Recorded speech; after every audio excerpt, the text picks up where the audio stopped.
Had a lot of rides for Kev in the saddle. Light on set for the RSN radio. Favourite one. Another bit, and the gates fly back in there racing.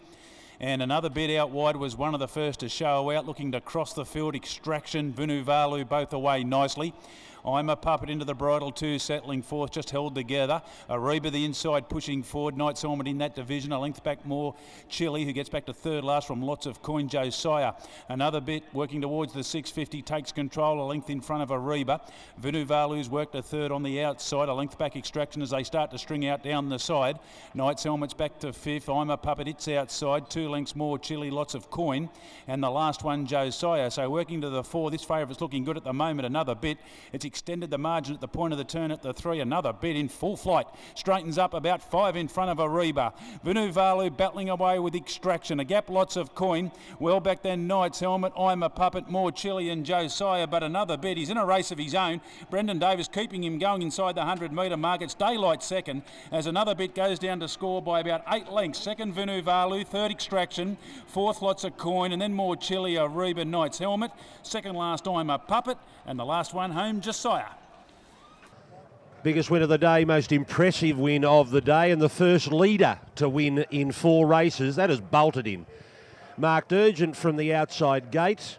You've got $1.90 on Super Tab, thank you very much. $1.40 UTAB, $1.60 New South Wales. Best tote $1.90 on Super Tab, and starts about $1.60 with the NTOP.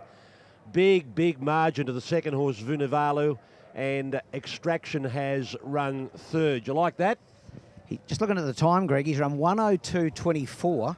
102.24. The track record's held by Captain Punch at 101.99. So that's real quick. That's flying. That's low flying. 33.98 home. And he's won by 8.5.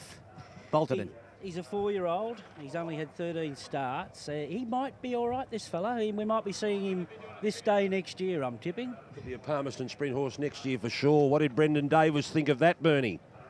Got a huge grin on his face. I was just about to rattle off the time to him, Brendon. I think he ran 102.24 and you've won by about 6. Yeah, I think that he done that his first start. He ran a really good time. But just a 1200 the other day took its toll. Yeah, so coming back in distance, the key for him here today? Yeah, he's got good gate speed and I knew he'd run it strong. You weren't worried about the barrier at all. How about later with Captain Punch? He's drawn out as well. He's drawn out in the car park and hopefully he can do the same. Indeed. And does that surprise you? Well, not surprise you, but good to see a leader win here today, given the others that come from off the speed? Yeah, at least it's the track's playing for horses that are racing along in front and horses that are getting back. Terrific. Well done. Thank you. So 62.24, not far outside Captain Punch's track record. And the breakdown, they've run the last 600 in 33.98. 23.25 the last 400, last 200 in 11.52. And they've posted the official winning margin as 8.5 lengths. 8.5 lengths by another bit.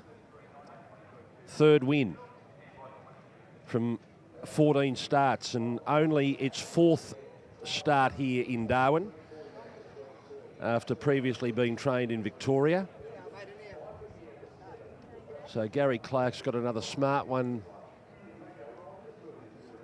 to look after for the next 12 months, and as Duff said, he might be here in the Palmerston Sprint this time next year.